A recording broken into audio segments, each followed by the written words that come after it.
daily game design time. Thanks for being with me here. Plenty to do today, but I wanted to start with a little video from an acquaintance of mine, Joe Bragg. He is, I don't know, there's like a, I think it's called Love Thy Nerd group, network, something like that. And anyway, he was taken up by them, absorbed by them. I think it was last year he went into basically full-time gaming ministry mission work or something like that. I'm not too sure. But cool guy. He's got a nice little podcast about gaming. Anyway, he's definitely, a leader, organizer, big supporter in among Christian gamers. He runs I think he started the Christian Board Gamers Facebook group, some other stuff like that. But I just wanted to share, like I just want to share a little video that he posted. What? 45 minutes ago? I didn't realize that. So here it is. The other day at the end of the Holy Grounds board gaming fundraiser, right, I was putting games away and someone said to me, like, man, I don't know if I could do what you do. Like, you're trusting people to put your games in bags, and I would really want to make sure things were done right in particular and all this. And I completely understand that 100%. And I had in this moment an opportunity to talk about surrender, right? And my collection, I needed to surrender that to God and say, God, this is yours. This collection is your collection. Use it as you see fit. I want to be able to use games to be able to reach people for you, Lord. Right? That we would be able to sit down at the table, that we would be able to have conversation, that we would grow in our faith if they're believers, or that the Lord would provide an opportunity to share the love of Christ through word and deed with those who don't yet know him.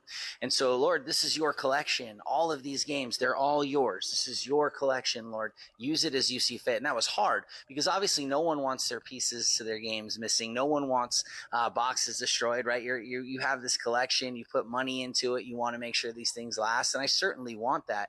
However, I'm not going to allow that to get in the way of using these things for God's glory. And so, yeah, I'm going to pack them all up in bags and we're going to go to Camp Living Waters for a board gaming retreat. Those times are amazing. I love doing that. Is it a lot of work? Yeah, you bet, man. We're packing tons of bags, getting them over, driving 2 hours up north to set them all back up, to tear them all back down and put them all in. Yeah, that's a lot. And you do run the risk that you're going to lose pieces or any of those kind of things.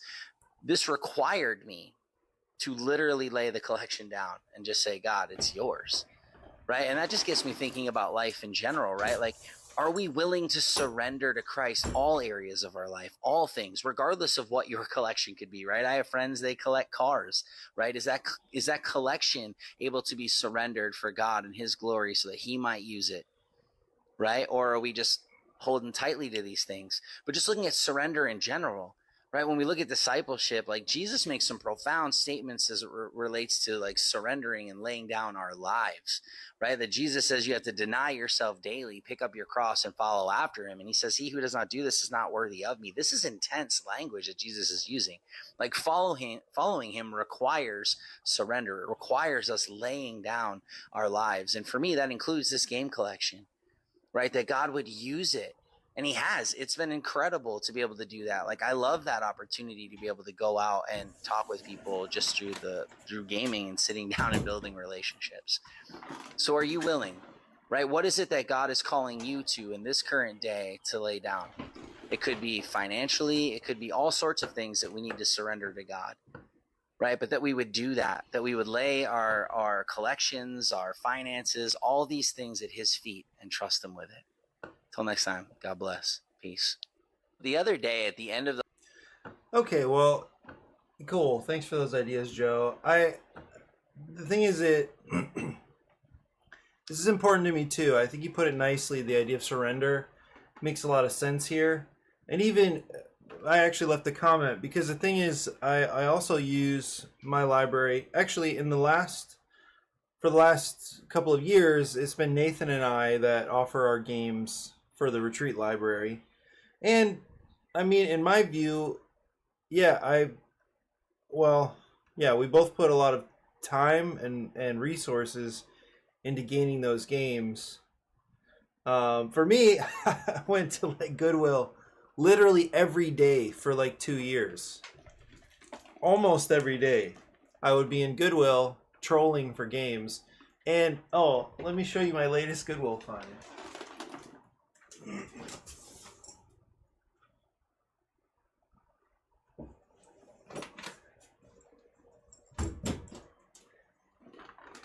So I was in a Goodwill not far from me on Friday, maybe, just kind of looking for stuff that would work well for the retreat. You know, maybe it's tablecloths, maybe it's just random giveaway items or something. Because a lot of times there'll be something decent there, like even, you know, really nice new stuff sometimes. And um, so I had a habit literally of going in every day, and for the first time in a while, I went in on, yeah, it was Friday, and I was just looking around. I went to their game section. There was a lot of junk over there, and then um, you know, it's starting to be like costume time with Halloween and whatever. Anyway, so swung around through some of that stuff, and then it looks like they have a new section where they keep most of their puzzles. And I saw Bullet lined up with their puzzles, and I thought, what is that doing over here? But then it says shoot 'em up, puzzle action. So I'm pretty sure somebody just thought of that, thought this was a puzzle.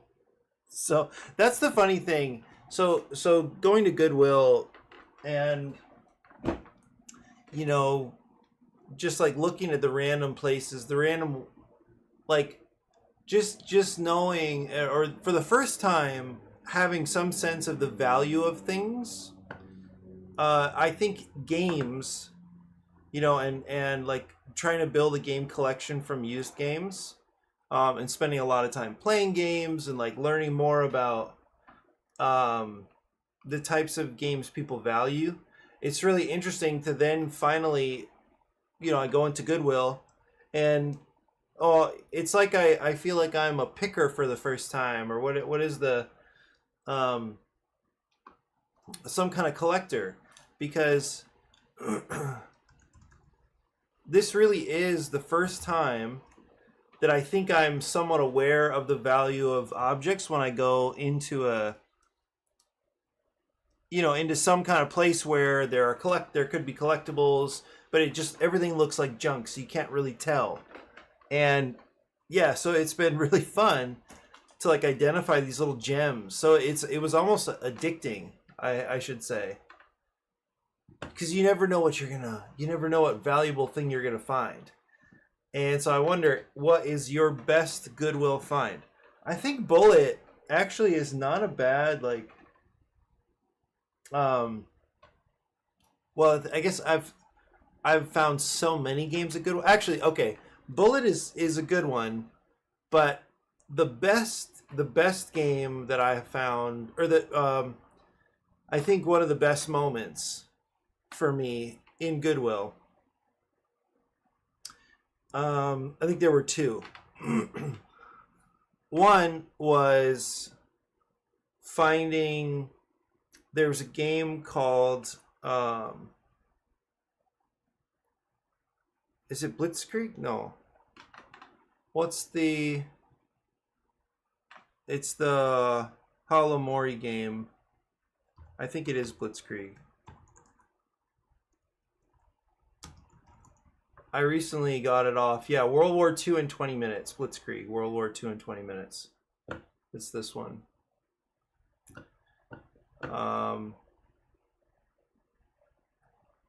Yeah. So walked in and saw a bunch of like hobby games just set out on the shelves, and because what'll happen is, you know, because people are so transient here, there might be somebody who's here with the military, bought some games, doesn't want to take them, you know, with them in their next whatever. So, so they'll just like dump stuff at Goodwill, and I think it's sort of seasonal as well. So if you time it, you know, because I was showing up every day. So anyway, to have heard a lot about this game and seen the reviews and everything, and just like walk in one day and it's bam sitting on the shelf, and like I essentially rushed to it, grabbed it, and I don't remember what other games were on the shelf at that time, but I was like super pumped to find that. But the absolute best moment of trolling in Goodwill was seeing a man in the game aisle. He had a stack of games in his hands, and I remember he had Space Core. What is it? Space Core 30. What is it? Let me look it up. Space. I think it's. Yeah, I think it's this one. So he had this in his hands, but he also had It's a Wonderful World. And I was looking on the shelf, and I saw that there was a little box with similar artwork, and a tube next to it. And then I realized that somebody had dumped their whole Kickstarter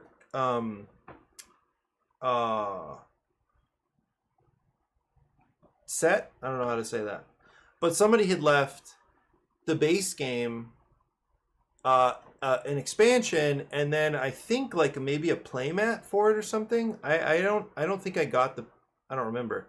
So I picked up those two objects, at least the one, and then I saw that this guy was standing and he had It's a Wonderful World at the bottom of his stack.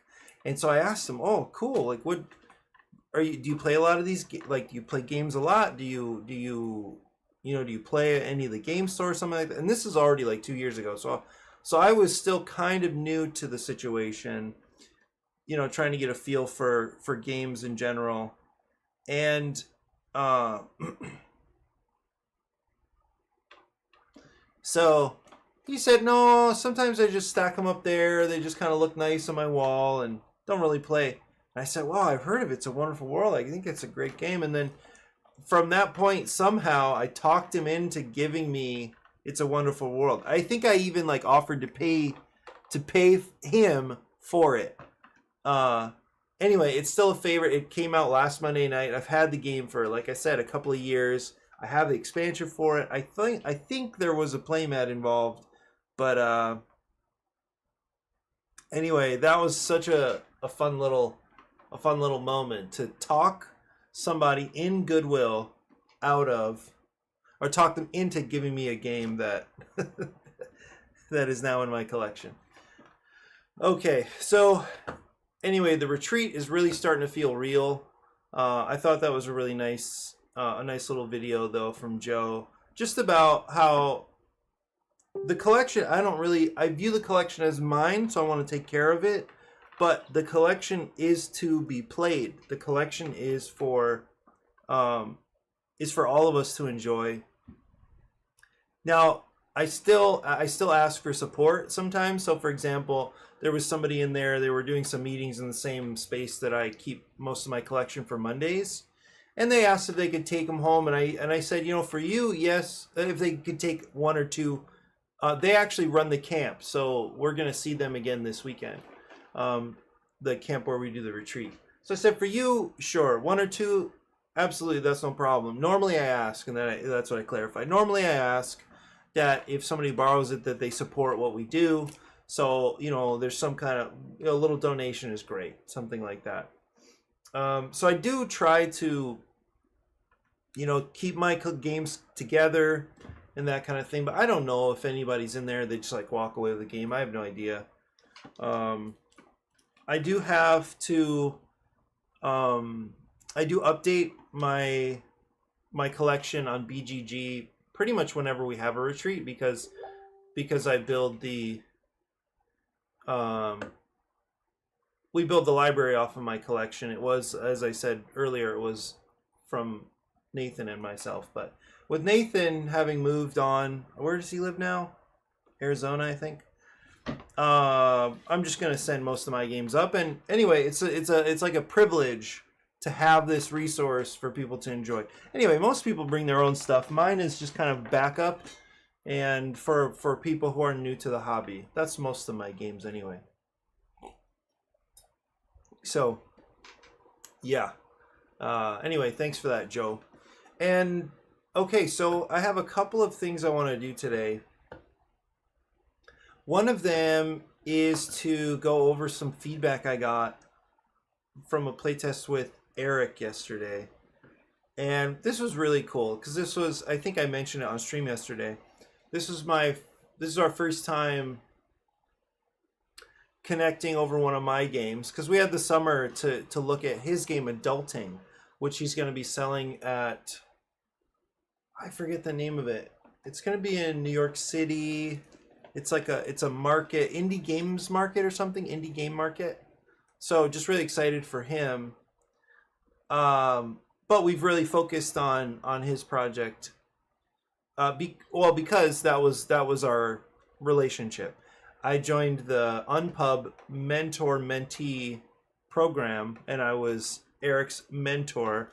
And I think of it that way. Like I've had maybe 3 years of experience now, but I'm always learning, and some people I can help, some people I can't. So anyway, I'm always happy to dialogue, give feedback however possible. But I know, like for me, there's even some games that are like beyond me. Like they're either just too big or they're just not a style I understand or enjoy. But it was cool that Eric had this nice little card game with cool ideas, and we're able to talk through it. Anyway, so I tested with Eric, tested Sugar Shack yesterday. I wanted to think through a couple of the things that we talked about. So the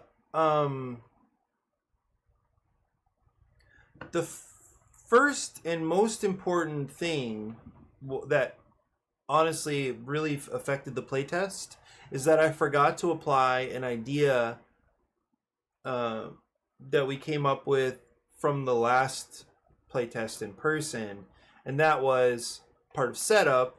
It needs to include bringing out one of those stacked buildings from the beginning. So I forgot to do that, and again, development of the town was very slow, which meant, and there's this crazy knock-on effect because all those buildings are pretty important.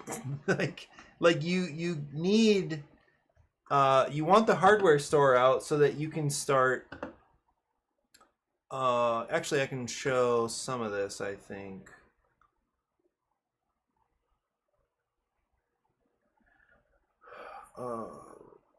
Yeah, Sugar Shack info sheet. So I'll just do a quick like overview of what the situation was.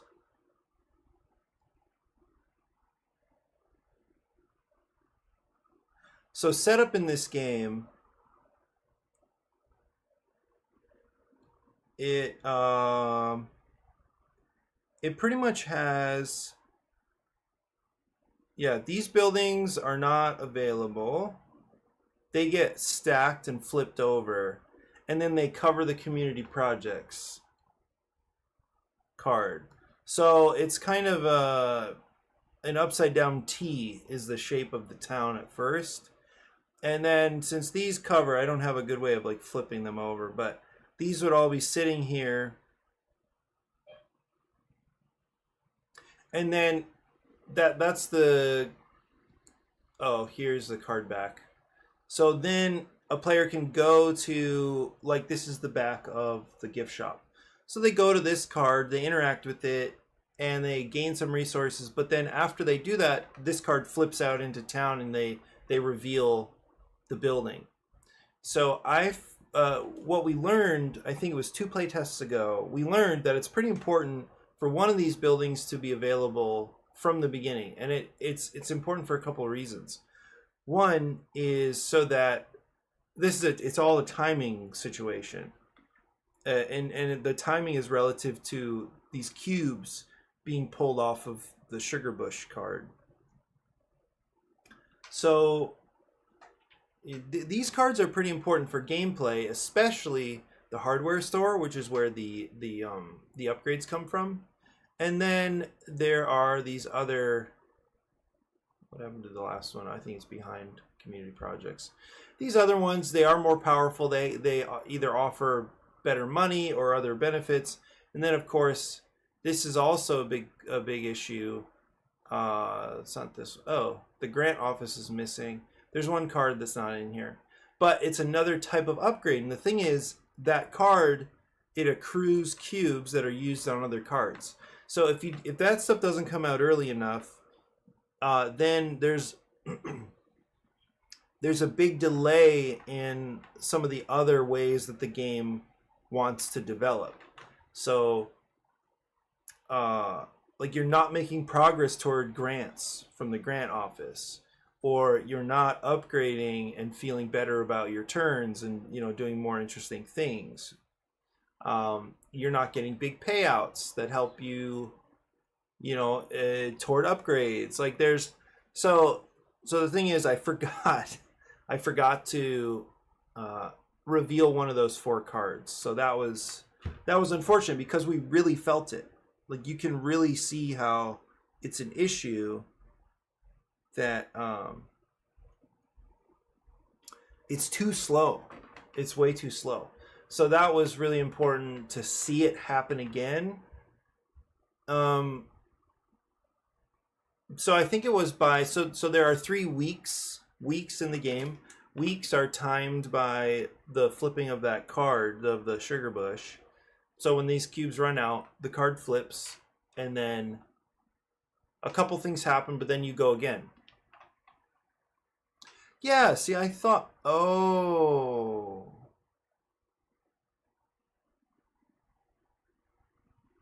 I need to update the staff card in the mod. Anyway, so a couple things happen because of that.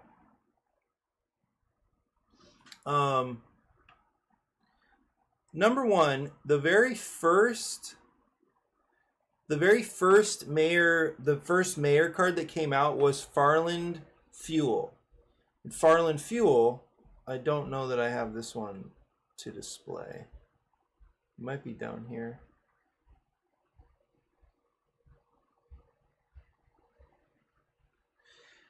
Anyway, Farland Fuel is an expensive one to earn. It's an expensive mayor's favorite card, mayor's card to earn. It costs 4 cubes and 2 workers, and you get an upgrade for free.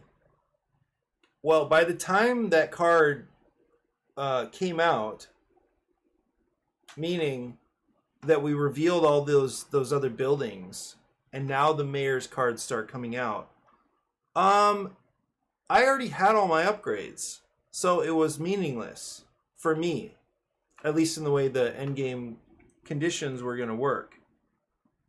So I wasn't motivated to take that card, and there was only one. I think Eric had only one upgrade, so he could have taken it, but we were getting, I think it was like week 3 pretty much, by the time like that card, either that we were ready to take that or earn that card, or by the time it came out.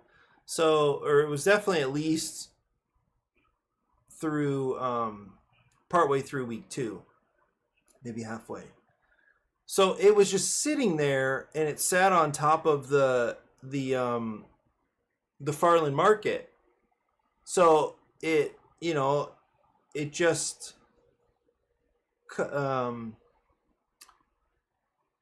disabled Farland Market, and it was a card that neither of us really wanted or could get for a long time. And then by week 3, like, we were busy doing other stuff, and it just sat there the whole game. So we only ever saw one mayor's favorite card.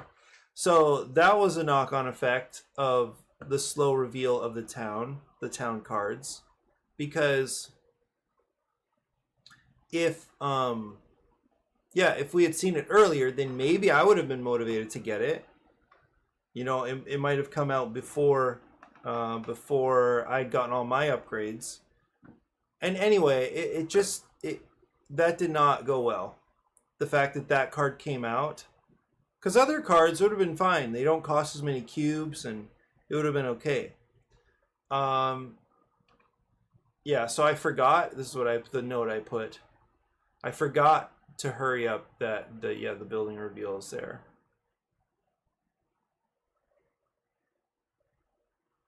Okay, so then also the end game is not working. I like the idea in theory that you can get one of that I still have the 3 win conditions, or like the 3 ways to make progress toward winning the game. One of them, of course, is when the 3rd week is over, you just compare money. Whoever has more money gets the Cottage Industrialist trophy. That's how I've come to think of these now. And this was a nice idea from Mike, and I still want to figure out how to make it work. But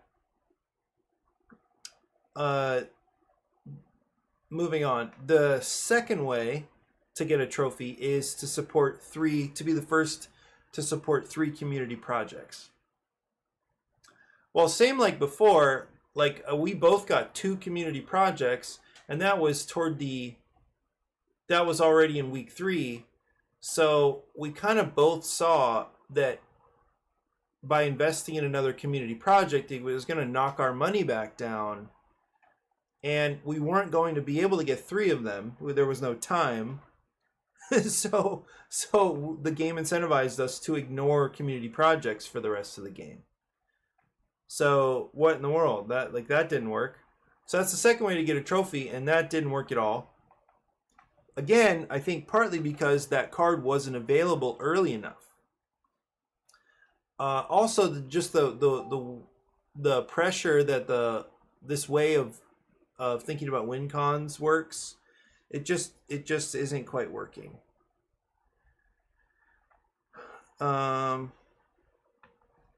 Okay, and then the third win con is, or the third trophy is gaining 4 Mayor's Favor cards. But as I described, the Farland Fuel card just sat there. You know, it was the only Mayor's Favor card that came out, the only Mayor's card. I'm calling them Mayor's Favor cards. That's what I've been calling them, but I'm going to simplify that to Mayor cards. And then the trophy in that case is called the Mayor's Favorite trophy. Anyway, so none of the rest, like those 2 trophies were impossible to get because the game was delayed so much. So, and because the way the win conditions worked. So there's some problem there. I think I don't want to add too many weird layers to sort through at the end of the game. It's certainly not cool if it's just money.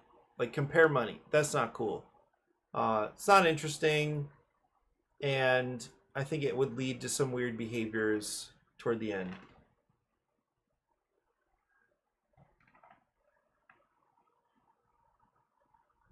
Okay, hey Mike. I think it'd be a benefit to test the win cons again, but with a community projects card that isn't a direct antithesis to another win con. That's right. I see what I kind of see what you mean. To work toward one is to work against the other. Yeah. That's right. I guess the one of placing your extra workers, that one is not directly in opposition to the money win con. Well, I like money as a tiebreaker. It could be that the money, that counting the money might only be relevant or there's one way to think about it, where money's only relevant as a tiebreaker. So rather than a trophy thing. But yeah, I think that's okay. I still think my suspicion is that this was more a timing problem than it became a problem. You know, the direct conflict between the two win cons became a real problem because the end of the game came so quickly after those cards were revealed. Or maybe it felt that way. So I still want to try having similar win cons and just seeing what happens if things move faster. But what I still realize is there's no guarantee that those buildings come out. So players, in theory, could completely ignore them. And I don't love that. And what I mean is, in theory, the way the game works now, players could just not interact with these cards at all. So if this was the starting setup, for example, and there was community projects was not on top, well, maybe it was, you know, the back of this card. Players could ignore this the whole game and never reveal buildings. So I don't know that I want to mechanically force it, but I also feel like maybe I have to. Just to make sure that all the buildings come out and this keeps the game moving. Oh, you know what?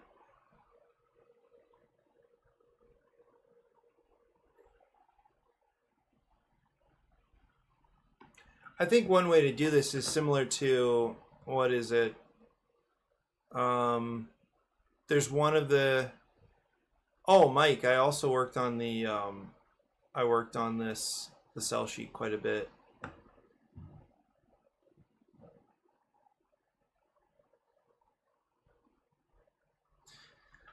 But,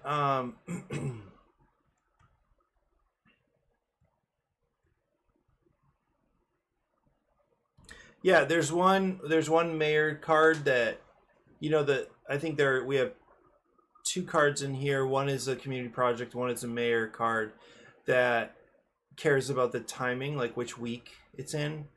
So I could have it that in the first week you gain an extra bonus. If it's the second week, maybe you gain less of a bonus or something like that. That sounds like a lot more graphic design stuff and like making the card a lot busier. But it could look like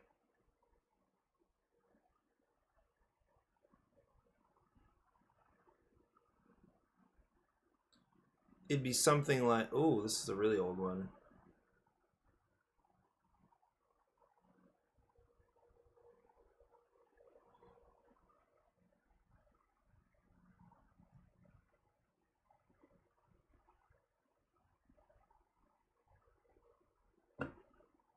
Yeah, I think it would look like,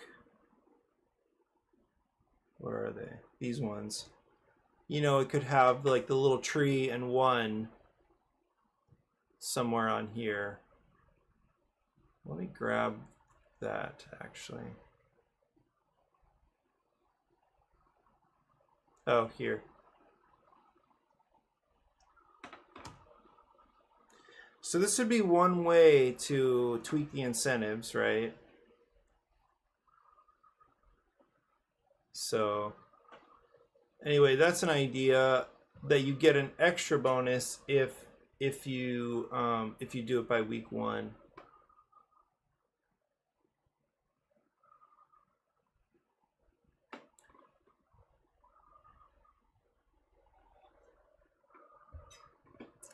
I don't know what it would be, maybe like an extra $1 or something, because this is already a pretty big help. Oh, maybe it's just that, maybe it's whatever is over here you get in week 1. If for some reason they ignored it, I don't know what I would do in that case. If they just don't do this, even though the incentive's there. And then by week 2, it's almost like they're disincentivized because well, we're missing the bonus from week 1. Why would we do it now in week 2? So there's still a risk.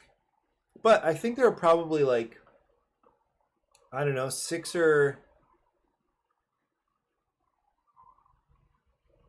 there are probably 4 or 5 turns in week 1. Usually 4 or 5 turns per person. And not turns. 4 or 5 rounds. So you would think that somebody in those 4 or 5 turns would want to not turns again, 4 or 5 rounds would want to come out and get these incentives or bonus things. Anyway, so that's one idea, is just to add some bonus there.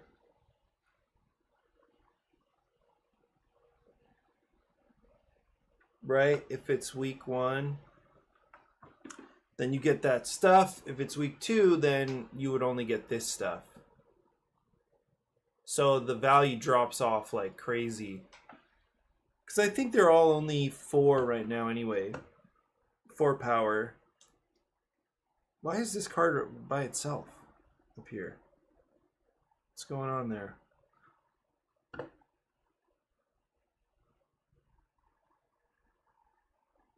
Oh, it's the card back, of course. So it's just with its pair. It's a pair with its front. Okay, I think that's one idea that I'll consider more seriously when I revisit this one. The other thing that stood out to me as an issue yesterday was, let me pull this up too, was how the upgrade order seemed pretty obvious when it came to upgrading the Sugar Shack stuff. So I don't like that. It should not be obvious. It should be situational. It can also be playstyle related, but pretty much I would guess for first time players that the staff upgrade makes the most sense. So that's this one. So this one says that I need to go change this in TTS. So this one says that at the beginning of the game you get your 2 workers.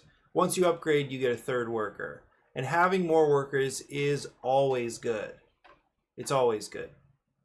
Because no matter what, even if you can't use them, you still turn them into a cube or a buck.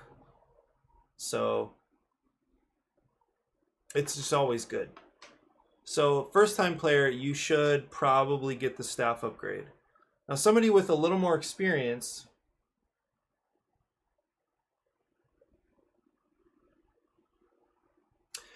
so I'm going to push back on that for a second, Mike. So I think somebody who has a better idea of the timing and how money works, I think somebody with some experience could also go for the barrels in the garage and get the huge payout right before week 2, for example, and then be set up to get the staff like pretty much right away after that. So it's a timing thing, and it also has to do with how much this costs. So if for whatever reason a player is not able to get the 10 money to upgrade the staff card, I would still spend the 8 money to upgrade the garage. If the timing is good, if it's almost the end of the week and you have access to like drop off a barrel, or if Farland Market shows up. So I think if 2 things are true, I have the money I need toward the end of week 1 to get this thing, right? And maybe I don't have 10, but I have 8. I think it might be difficult, to not have 10. if you're focused on it. But anyway, so if it's true that I have the money for the garage upgrade, and Farland Market and Farland Market is revealed early, and then also the warehouse, like the timing is such that it's close to the end of the week, so the so the warehouse payout is almost right away. Then I think I go for the garage first, because the payouts are just huge. And another reason for that is, and if the grant office is available, because if you get that and it's the end of week 1 and you send your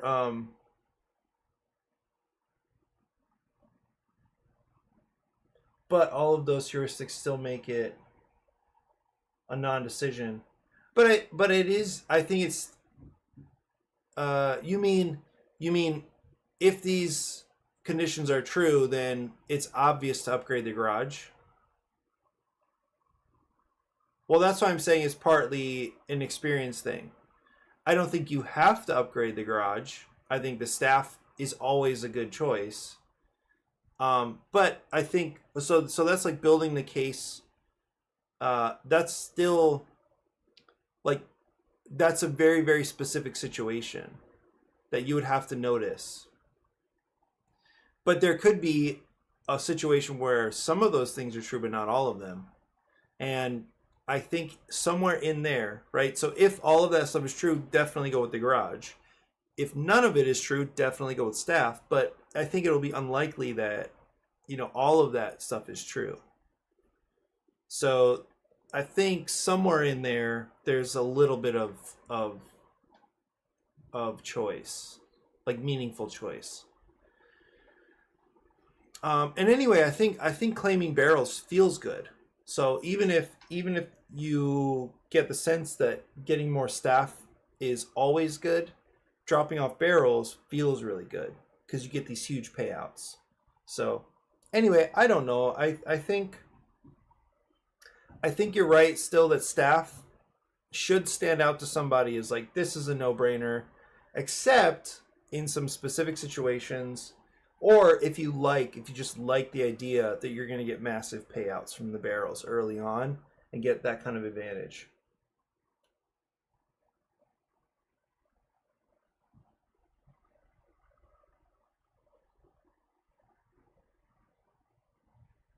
Upgraded garage needs a payout that rivals what it would be to just send a worker to get money every turn. Well, that's what the warehouse does. The barrel is always better.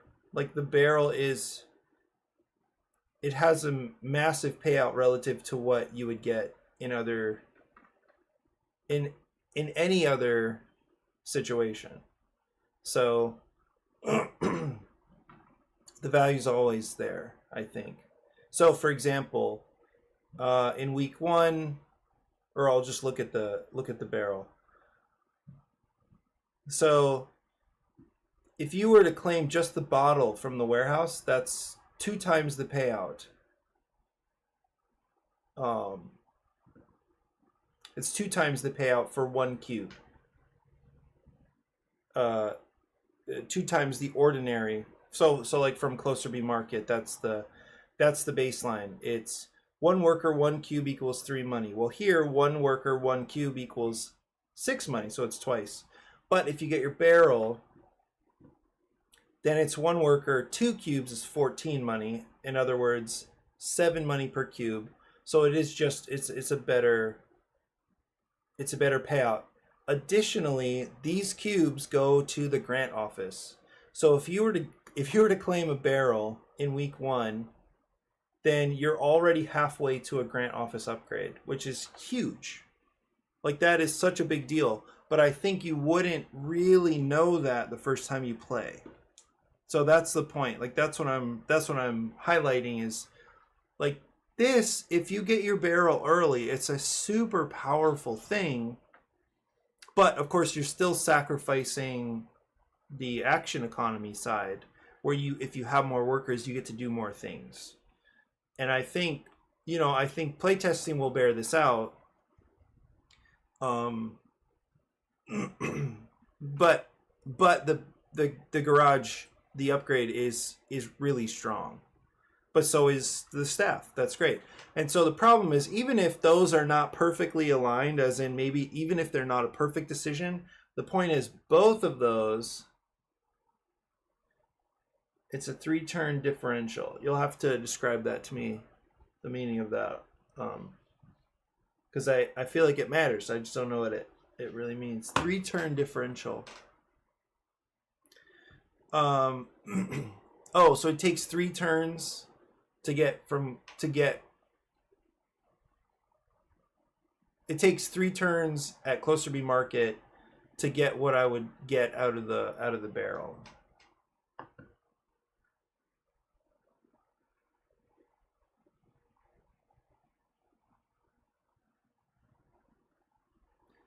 One worker, 1 cube times 2, and 1 worker at Closer B Market nets 14.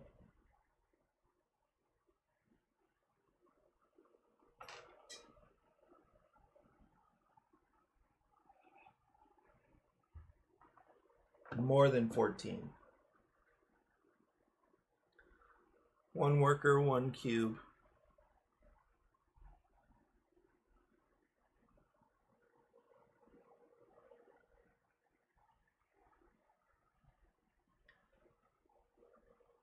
Wait, the worker is essentially free. So 1 worker, 1 cube times 2, and 1 worker at Closer B Market nets more than 14.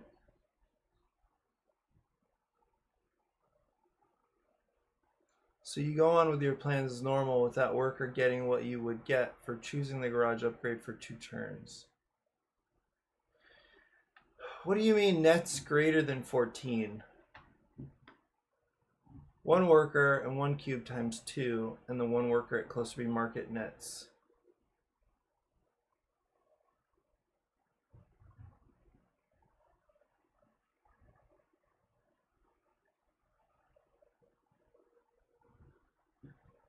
Are you talking about if you were to interact with Closer B Market, then 1 worker, 1 cube times 2. The net there is actually, are you talking about power? Or are you talking about money? Because the payout at Closer B Market is actually even. It's 3 power for 3 power. The deal at, okay, so money. So 1 worker, 1 cube times 2, that's 6 money at Closer B Market. I'm not sure where this greater than 14 thing is. Maybe I'm a little bit dense this morning.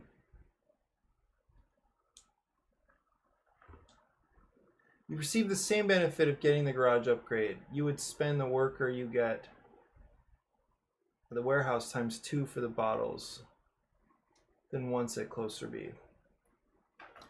Oh, let me see if I'm... To receive the same benefit of getting the garage upgrade, you would spend the worker you got at the warehouse times 2 for the bottles. Oh, okay. And what is this evaluation? Like, what is this telling us? And still have the 2 normal workers to do whatever you wanted to do. Which are you talking about? Are you still thinking through whether it's better to upgrade, whether it's better to upgrade the barrel or the worker, the staff card?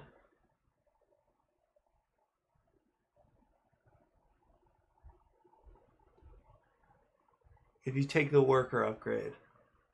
Ah, okay. Okay, let me think about this. To receive the same benefit of getting the garage upgrade.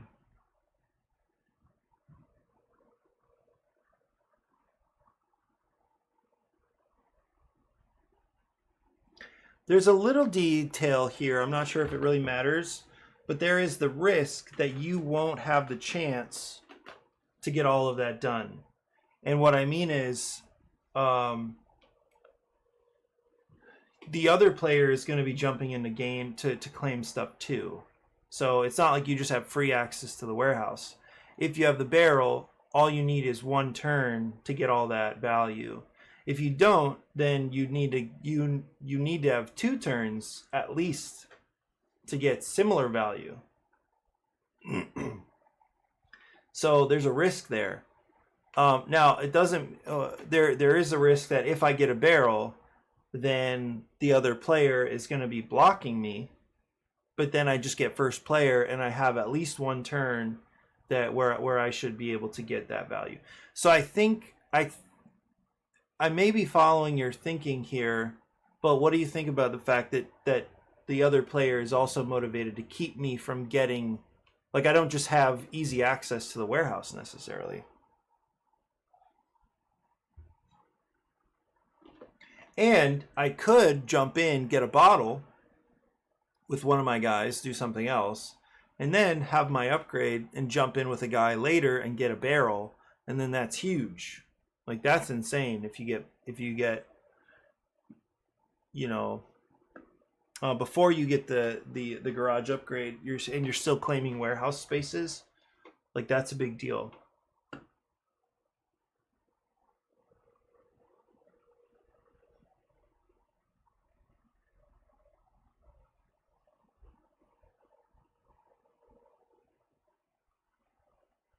So 1 worker, 1 cube. At Closer Be Market, it is still, you still spend a cube. No doubt that having workers is good. 100%. Like having, you know, more flexibility, it's great. What I want to try to do, and it could be that I have to tweak the payouts here. What I want to do is, yeah, I'm totally with you. I still think it's mostly appropriate to upgrade your staff card first. It mostly, but not always, or usually, but not always. But here's the other thing. We're only talking about 2 upgrades. There is an ugly duckling here, and that's what I really wanted to focus on. It's that the Sugar Shack, nobody wants to upgrade first, and that to me is a problem. So in general, people will want to upgrade the staff card. Totally get it. There are moments, there are situations where I hope that somebody would be interested in upgrading the garage first.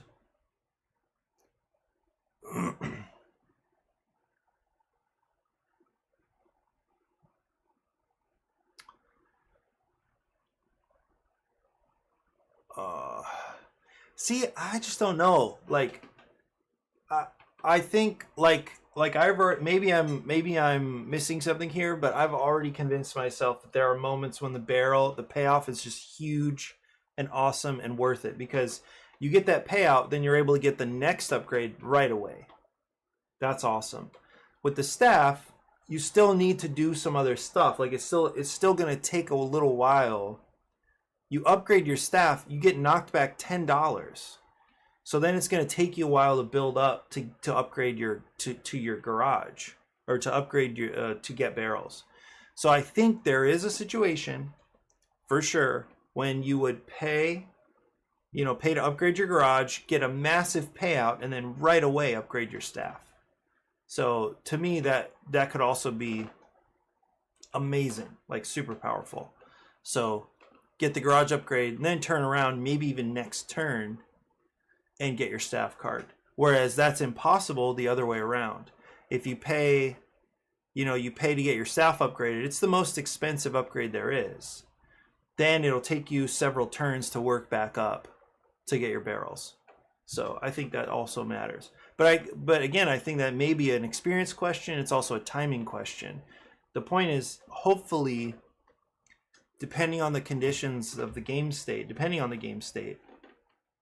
there will be somebody who gets excited about that issue.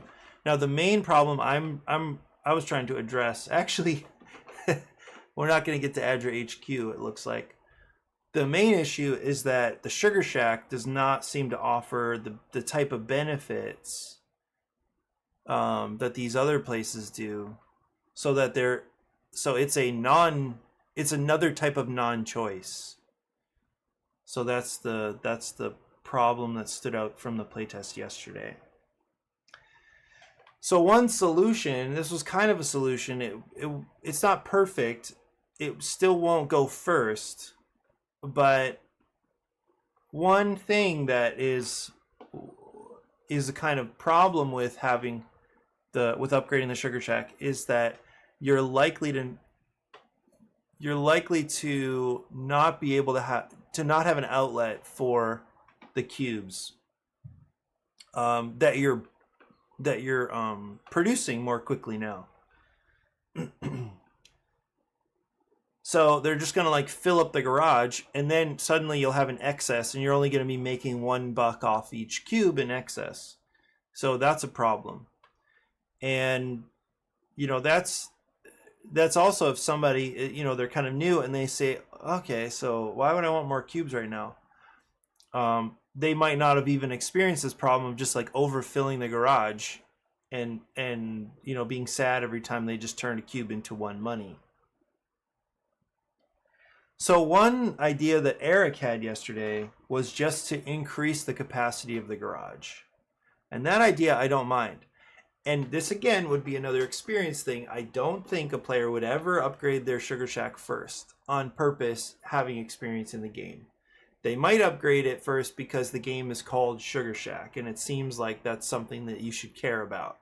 But of course that's a problem. That let me wonder what tidying up would do in this case. I just noticed that these are off weirdly. Yeah, let's not do that.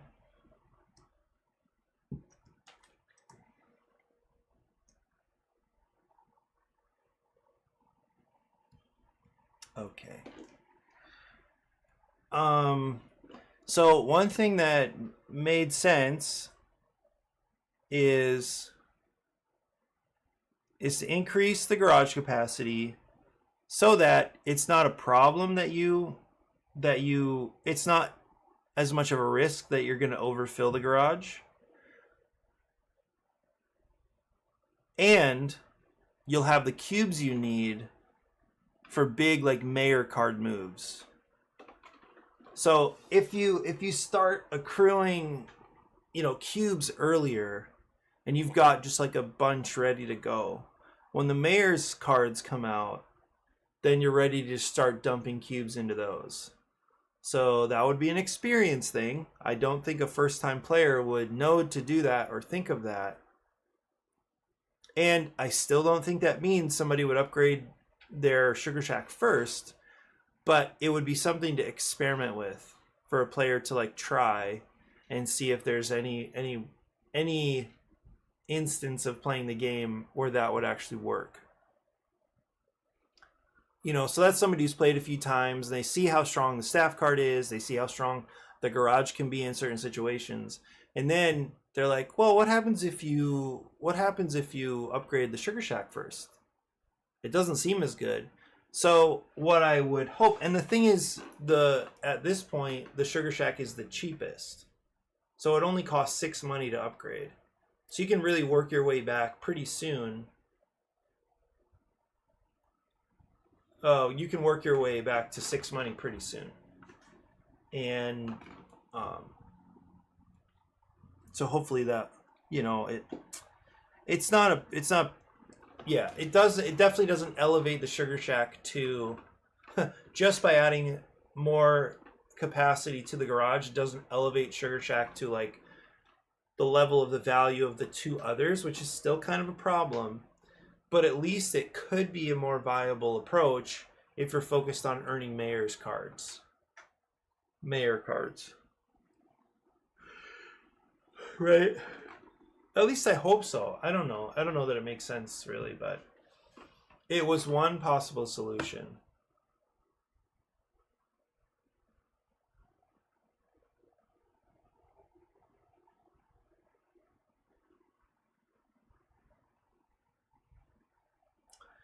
Okay, let me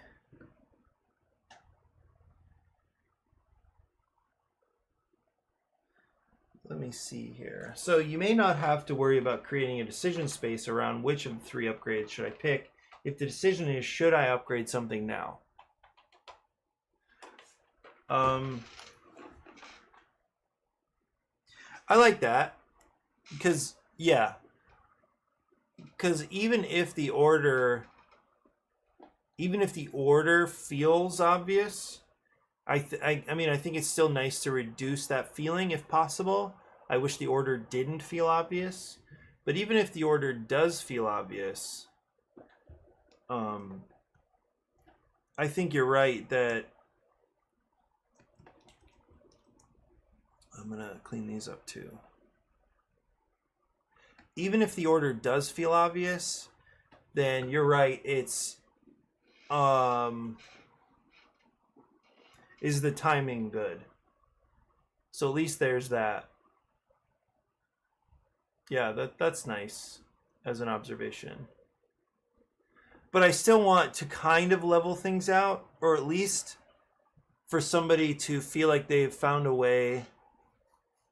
You know, just leave something for people to experiment with, and it'd be awesome if somebody upgraded the Sugar Shack first and they still did really well. Like, that'd be amazing, right? And is that a balancing issue? Kind of. Is it a replayability issue? Yes.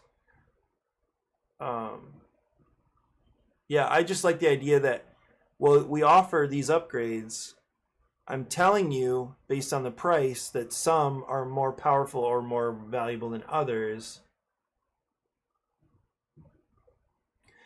Yeah, so like if the Sugar Shack is 6, well, what it is right now is the Sugar Shack is 6, the garage is 8, and the staff card is 10. And it is not super easy to get 10 money like right away. It does take some time, and you have to sacrifice a little bit.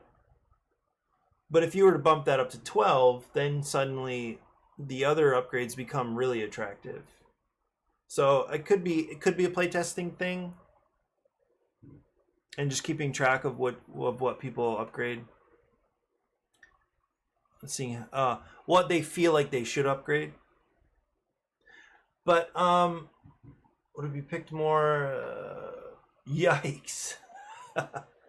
Yeah, you just upgrade it like turn 1. Oh, if the hardware store was available, turn 1. Would it be picked more first if Sugar Shack was valued at 2?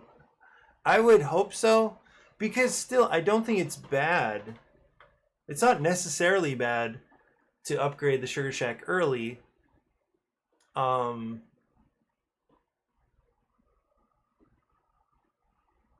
Well, if all you're doing is dumping Sugar Shack cubes off for 1 money, then it might feel bad. It also might be bad.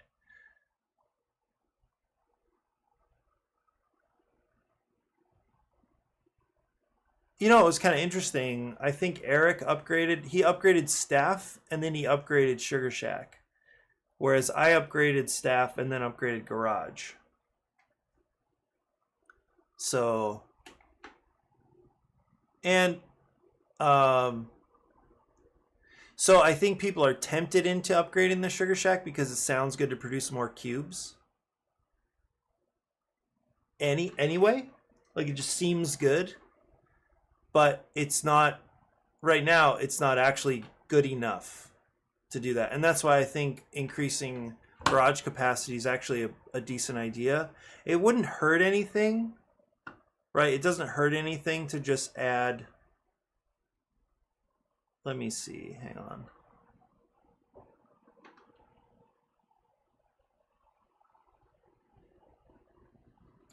So I'm just going to do this really quick, and then I do have to transition away. I've got school this morning. Oops. So if this was 6, right?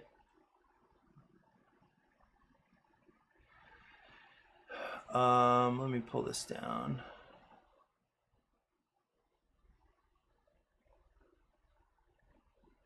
So this is 6. And then I'm just going to drop this in here.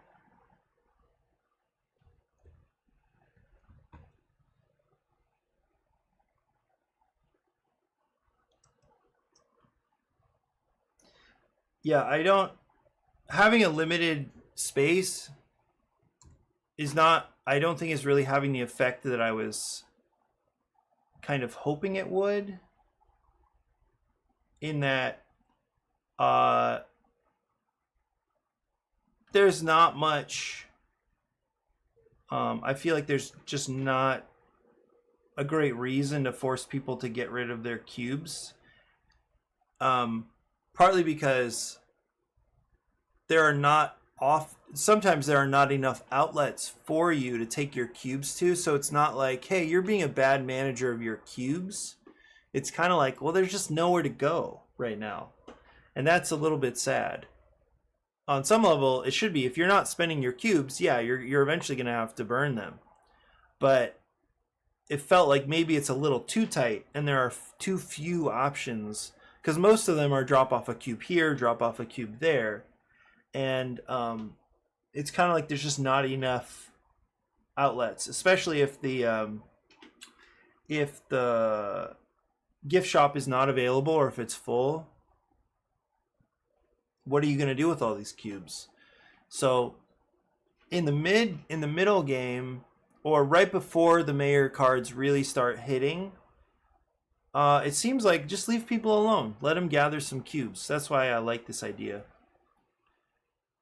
So it looks pretty wild to have like 6 slots available. You're only going to be filling in like 1 at a time, usually, toward the start. Anyway, I think that's it for me. Mike, as always, appreciate your input and this dialogue. It really, really does help.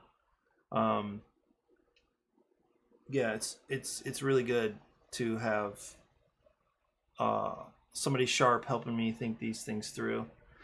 And I hope you have a great day. And anybody else who has enjoyed our time together, I'll see you soon, and wishing you the best. So yeah, that's it for me. I'll see you tomorrow.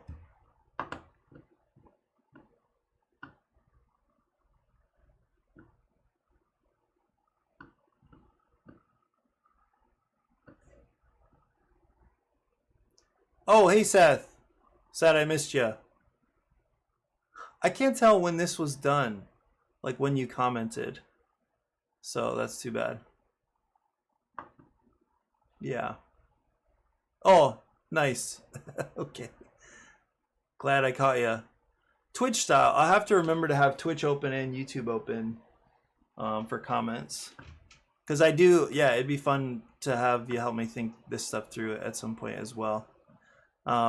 Anyway, I'll see you for sure. I'll see you soon.